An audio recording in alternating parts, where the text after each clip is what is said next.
তখন সেই মহিলা বলে, অভিনয় বন্ধ করো, এখানে আমরা ছাড়ার কেউ নেই। এই কথা শুনে তারা দুজন একদম চুপ হয়ে যায়। তারপর সেই মহিলা তাদেরকে বলে, তোমরা কি উইলের কাগজ এনেছ? কারণ এই বুড়োর থেকে খুব দ্রুত সই করাতে হবে।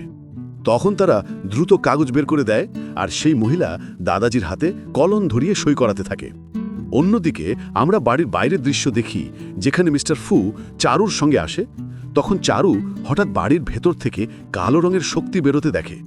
চারু তখন ফুকে বলে, এখানে কিছু না কিছু খারাপ কাজ চলছে।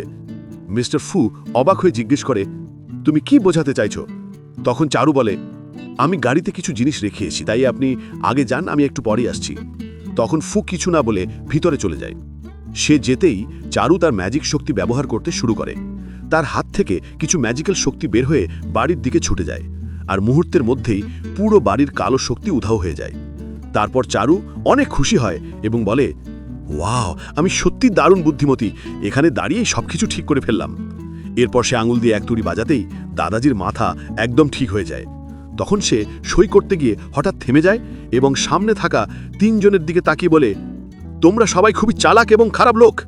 এই কথা শুনে মিস্টার ফুর চাচা তার স্ত্রীকে দেখে বলে, তুমি তো বলেছিলে তাবিজ পড়ার পর সে আমাদের কথা মতোই কাজ করবে। তখন সে বলে, হ্যাঁ, আমিও তো তাই ভেবেছিলাম। এখন বাদ দাও সে কথা, চলো এক্ষুনি তাকে জোর করে সই করিয়ে নিই, আর তারপর তাকে শেষ করে দেব। এই বলে তারা দাদাজিকে জোর করে ধরে সই করানোর চেষ্টা করতে থাকে। ঠিক তখনই মিস্টার ফু সেখানে এসে পড়ে। তাকে দেখে তারা সবাই থমকে যায়। তখন ফু রাউন্টি বলে, তোমার দাদাজি তোমার ভাগের সম্পত্তি তোমার ভাইয়ের নামে, অর্থাৎ আমার ছেলের নামে লিখে দিয়েছে। এই কথা শুনে ফু হতভম্ব হয়ে যায়। তখন তার ভাইও বলে, হ্যাঁ, তুমি ঠিকই শুনেছ, এখন সবকিছু আমার, তাই তুমি এখান থেকে চলে যাও।